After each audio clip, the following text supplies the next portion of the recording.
Right. As Paul Morris has introduced, that I'm not a lawyer. I'm I'm I'm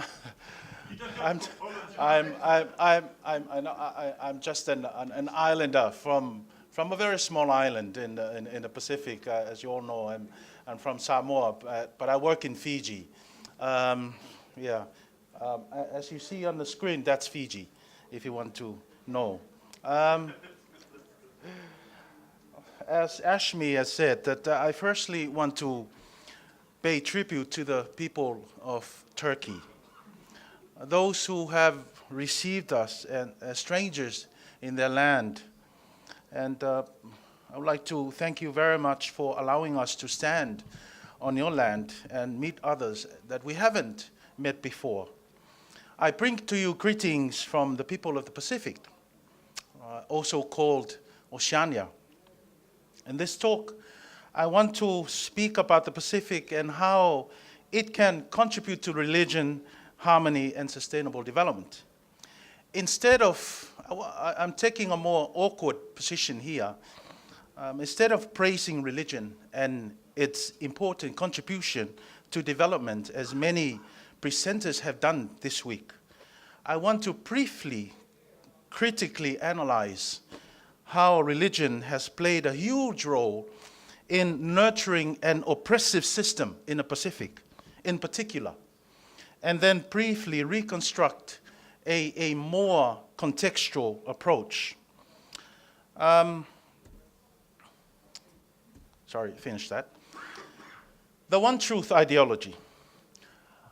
Our people in the Pacific are not aware of the fact that the rule of the one truth ideology in most, if not all, the Pacific Island nations, a rule promoted and sustained by a very philosophical notion of the Christian God, has either a direct or indirect impact on the Pacific's deterioration into economic and climate injustices, poverty, violence, and its uncomfortable attitude towards other religious faiths.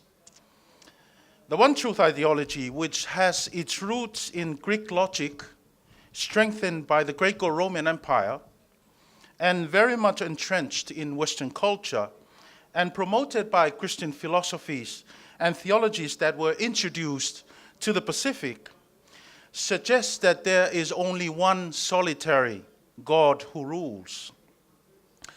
This suggests, therefore, that a culture or religion or system that best expresses this God should be treated universal. Hence is the reduction of everything into one. While the Pacific is more than 70% Christian, this universal monarchy of the one God nurtures a cultivation of the idea of oneness and supports a somehow foreign system of life to rule.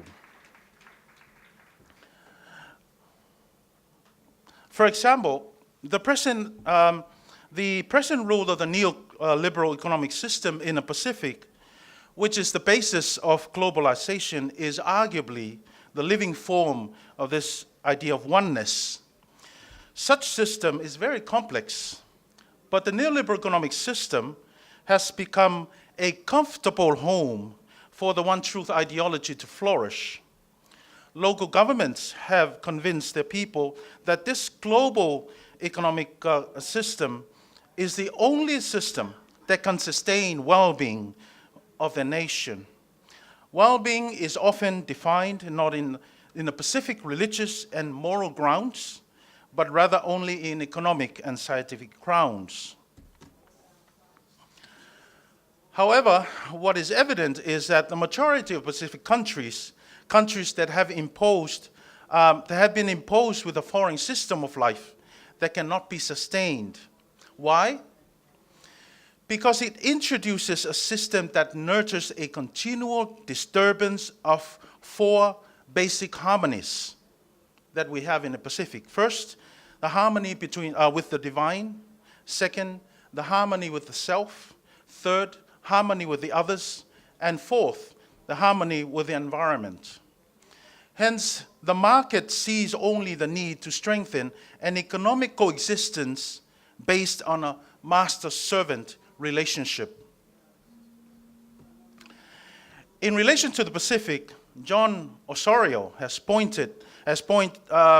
point by arguing that while our islands may be beneath the notice of industrial and commercial nations as producers, we are not beneath the notice of their armed forces and their need for harbors, airfields, missile ranges, lucrative mining rights, farms and fisheries, as well as our precious limited resources like freshwater and native habitats.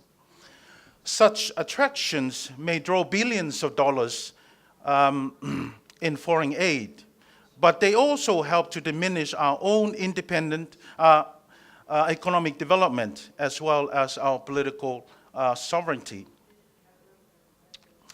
The issue here is that the Pacific is suffering greatly. For instance, our limited resources are continually extracted by logging, fishing, and mining companies of the rich nations, all in the name of the market. And approaches to climate justice have been very top-down, which often benefited the donors and rich nations at the expense of the most vulnerable smaller islands in the Pacific.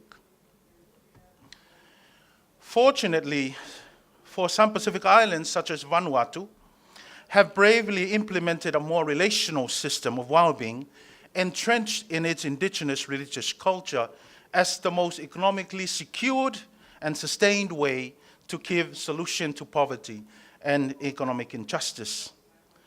This is a movement towards embracing multiplicity of alternatives and models of well-being that are Pacific and ground up. So we come to the Pacific Relational Conscience.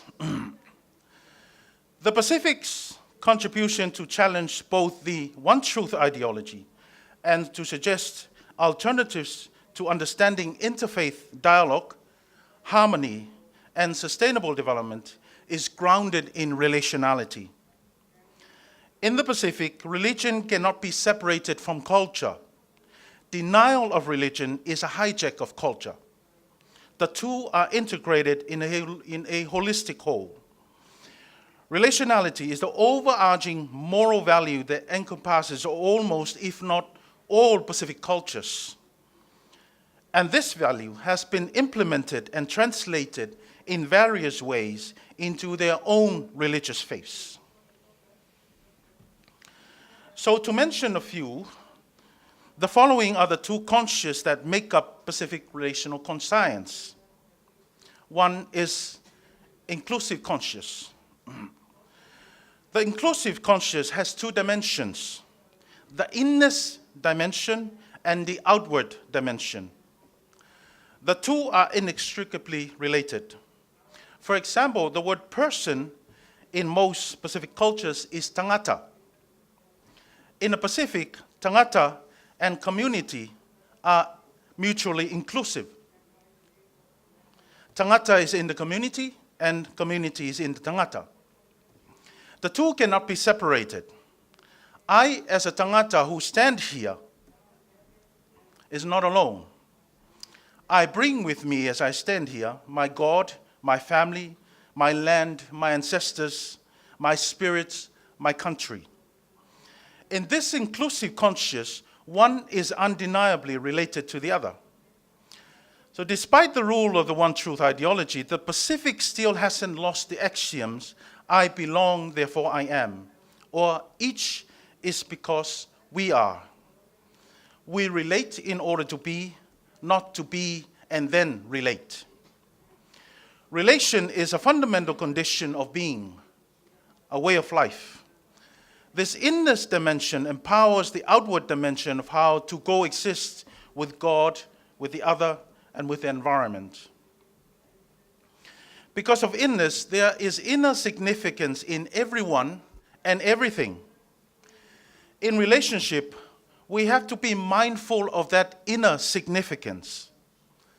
Such inner significance invites one to be conscious of relationship, to be tolerant of the other. Some islands in the Pacific call it Vaai. a face-to-face, reciprocal, self-giving relationship based on respecting spaces that belong to God, to the self, to the other, and to the environment. Thus, there is no harmony in the Pacific understanding without Vaai. Religious spirituality is found in the quality of how we respect those individual spaces and inner significance in everyone, everything, and every religion. When relationality becomes fundamental to being, it becomes a common ground for common action. Hence, if the other suffers, relationality is there in us irrespective of our cultural and faith conceptualization. Pacific relational conscience is anchored in the face of the other. This is the starting point for a common argumentation on behalf of economic justice, climate justice, gender justice, and so forth. In the Pacific, sustainable development and religious dialogue is only realistic when that inner significance and affinity with the other is acknowledged and respected. This is why Naomi Klein is right to argue in her new book, This Changes Everything, that one effective solution to climate change is to go back to indigenous religious and knowledge systems of survival. And lastly, the both-and conscious. The both-and way of thinking is built into the Pacific knowledge systems, and I believe it's not just Pacific. Asia also has such knowledge system, as well as other parts of the world. In such systems, the opposite is not excluded in order to exist. Opposite is not a conflicting opposite, as promoted by the One Truth ideology. Opposite is relational opposite. In this sense, with the growing attention of postmodernity and the uncertainty with which epistemological centers of the world and meta-narratives offered, minor narratives should also be acknowledged as truth-bearing. We must not make the mistake of excluding one in favor of the other, as is dominant in a one-truth ideology. Because truth is not fixed, but rather featured by the different contextual conditions. Therefore, all narratives have significances. Religious freedom is only genuine, and I repeat this, religious freedom is only genuine when it both acknowledges diverse narratives as truth-bearing and respects community protocols and code of behaviors. Because the world today is controlled by the One Truth ideology, it hinders religious freedom, human development, and creativity, which is why there's so much exclusion, rejection, killing, and denial of the other in favor of a more universal ideal of truth. The Pacific, both and conscious, suggests that both individual and community should be embraced, both male and female, both Christian and non-Christian, both West and the Pacific could be a way forward. So I conclude that religion has a lot to offer to development. It can provide religious and moral conscience to development. But I also want to argue and push further that religion should offer more than that. It has to critically analyze, deconstruct, and decolonize any system that promotes oneness at the expense of diversity and multiplicity. That includes decolonizing its own systems and its own beliefs, its own theologies, and its own structures.